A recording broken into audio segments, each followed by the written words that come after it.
et 3 policiers. C'est le dernier bilan officiel au terme d'une journée de violence en marge de manifestations anti-Kabila. Des dizaines de personnes auraient été interpellées selon l'opposition. La France se dit extrêmement préoccupée et appelle une nouvelle fois au respect de la Constitution. Vous verrez le reportage sur place de notre correspondant et vous entendrez l'analyse de Thierry Vircoulon, spécialiste des Grands Lacs. Et on reviendra sur cette libération hier au Niger de 7 opposants proches de Hama Amadou, arrivés deuxième à la présidentielle. Ils sont sortis de prison après 10 mois de détention. Parmi eux, l'ancien ministre de la Santé, Soumana Sanda, accueilli par un cortège de sympathisants en liesse à Niamey. Et puis on terminera en musique avec l'artiste malien Sidiki Diabaté, fils de Toumani Diabaté, grand maître de la Kora. Mais la star de l'afro-zouk a développé un style bien à lui à 23 ans à peine. Il est déjà adulé au Mali. Son portrait est signé François Riouet Bamako. Au Congo, des militants de l'opposition sont descendus dans les rues, aujourd'hui à Kinshasa, mais aussi à Goma ou encore à Kisangani. Ils réclament la tenue de la présidentielle avant le délai prévu par la Constitution le 20 décembre prochain.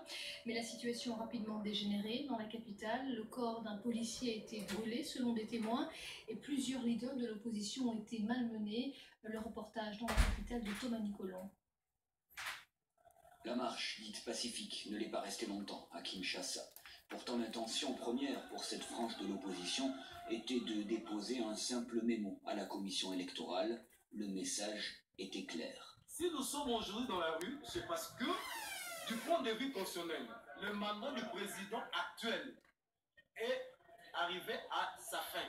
C'est-à-dire son préavis commence aujourd'hui jusqu'au 18 décembre. Et le 19, ça sera la passation du pouvoir.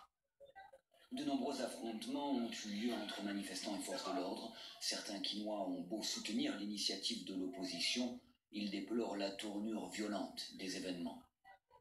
Ce n'est pas bien. On doit chercher à manifester pas comme ça. Ils sont en train de détruire notre pays, ce qu'on avait construit, ils sont en train de détruire ça. Là, nous ne sommes pas d'accord avec eux. Le gouvernement a dû reporter la session du dialogue national et a coupé court à la manifestation dès les premiers dérapages.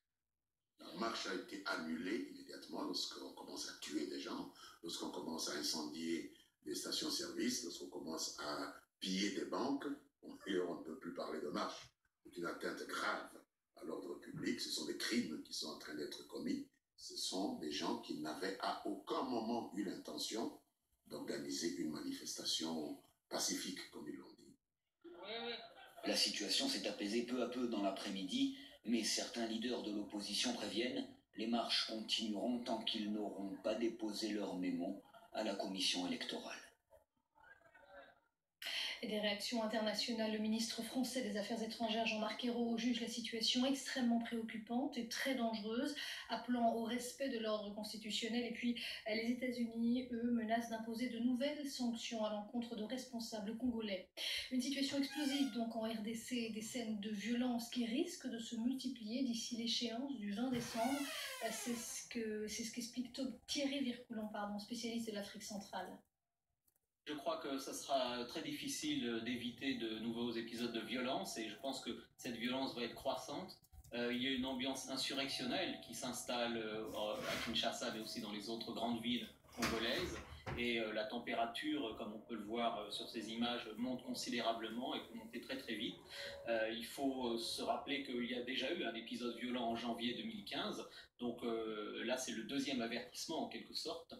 En fait, le message qui est envoyé par la rue congolaise, il est envoyé contre le régime du président Kabila, mais il est aussi envoyé contre les politiciens d'opposition qui peuvent être tentés par le biais de ce dialogue justement de pactiser avec le gouvernement de Kabila pour organiser un gouvernement de transition et s'asseoir au pouvoir pendant un certain temps.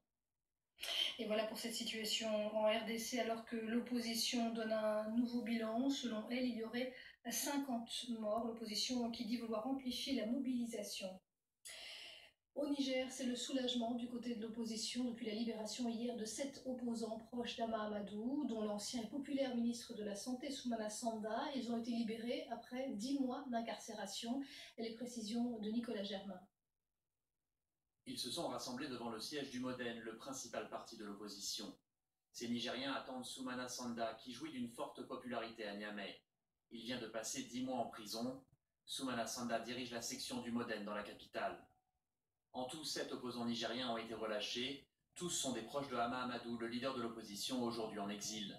Ils avaient été arrêtés le 14 novembre 2015 lors d'affrontements entre les forces de l'ordre et les militants du Modène. Ce jour-là, Hama Amadou était rentré au Niger après plusieurs mois en France. Il avait quitté son pays après avoir été mis en cause dans un présumé trafic de bébés. Dès son arrivée, il est arrêté. Il est donc derrière les barreaux lorsqu'il apprend qu'il passe au second tour de la présidentielle de février. Mais l'opposition redoute des fraudes et appelle au boycott. 4 jours avant le vote, Hama Amadou est évacué vers la France pour des soins d'urgence. Au final, le président sortant Mahamadou Issoufou gagne l'élection avec plus de 92% des voix. 2 Italiens ont été enlevés en Libye, dans le désert, dans le sud du pays. L'information a été confirmée par le ministère italien des Affaires étrangères, qui n'a pas donné plus de précisions. Selon certains médias, un ressortissant canadien aurait également été kidnappé en même temps que les Italiens. C'est une bataille pour le pétrole que se livrent le Kenya et la Somalie. Mogadiscio, qui accuse en substance le Kenya de lui voler son or noir, a saisi la Cour internationale de justice. Des accusations qualifiées d'absurdes et d'offensantes par le Kenya. Stéphanie Mopa a suivi cette première journée de débat à La Haye. La Somalie accuse le Kenya d'exploiter ses ressources maritimes en pêche, en gaz, en pétrole sur cette zone de l'océan Indien qui est revendiquée par les 2 États. Alors il faut savoir que depuis le début des années 2000 et un peu plus depuis les 5 dernières années, eh bien, le Kenya a accordé des licences d'exploration, voire même de forage à plusieurs compagnies pétrolières, des compagnies françaises, américaines, italiennes et jordaniennes, et que la Somalie demande donc à la Cour de fixer la limite territoriale maritime entre les 2 États. Elle lui demande aussi de suspendre les accords qui ont été passés par le Kenya avec ses compagnies pétrolières et d'empêcher le Kenya d'utiliser les données recueillies au cours des dernières années d'exploration des fonds marins entre les 2 États. Alors, Nairobi, de son côté, conteste avoir utilisé illégalement des eaux territoriales. Elle conteste aussi la compétence de la Cour dans cette affaire. Et Nairobi semblait ce matin, au cours de l'audience, juger l'attitude de la Somalie un peu ingrate. L'avocat général du Kenya disait ainsi que les soldats kenyans avaient sacrifié des vies pour protéger le régime somalien, que des soldats kenyans avaient permis de faire reculer les djihadistes d'Al-Shabaab. En fait, le Kenya ne veut absolument pas l'intervention de la Cour dans cette affaire. Elle veut rester en face à face avec la Somalie. Elle ne veut pas voir la Cour se prononcer sur le fond et surtout lui ordonner de stopper ses accords d'exploitation avec différentes compagnies pétrolières.